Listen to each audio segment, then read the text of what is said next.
مامانم خیلی زن خوبیه، از اون زنا که وقتی که میره بیرون و با مرد غریبه حرف میزنه لپاش گل میندازه و چادرش رو سفتر میچسبه. از اون زنا که گوش نمیشه وقتی با یه مردی حرف میزنه تو چشمش نگاه کنه.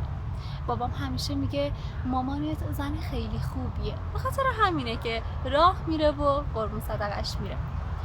مدت پیش داداشم اومد گفت که من عاشق شدم و بیایم بریم برمن خواستگاری. میگفت دختره خیلی دختر خوبیه، از اوناست که تو دانشگاه هر حرفی رو هر جا نمیزنه، از اوناست که وقتی با کسی حرف میزنه سرشو میندازه پایین، آروم میره آروم میاد، کارش به کار کسی نیست. داداشم میگفت دختره خیلی دختر خوبیه. موقعی داشت صحبت میکرد داداش کوچیکم اخماشو کرد تو هم و گفت وا، آدم چطور میتونه عاشق همچین دختری بشه؟ یه هفته پیش مثل همین داداش کوچیکم رفتیم خواستگاری، میگفت دختر خیلی دختر خوبیه. وقتی رفتیم داخل دختره با سینی چایی اومد تو، عطرش تمام خونه رو پر کرده بود. از اون دختره که شیطنت از چشماش میبارید، با همون چشمایی که دل داداشمو برده بود. از اون دختره که وقتی توی جمع مینشست صدای قهقهش کل جمع پر میکرد.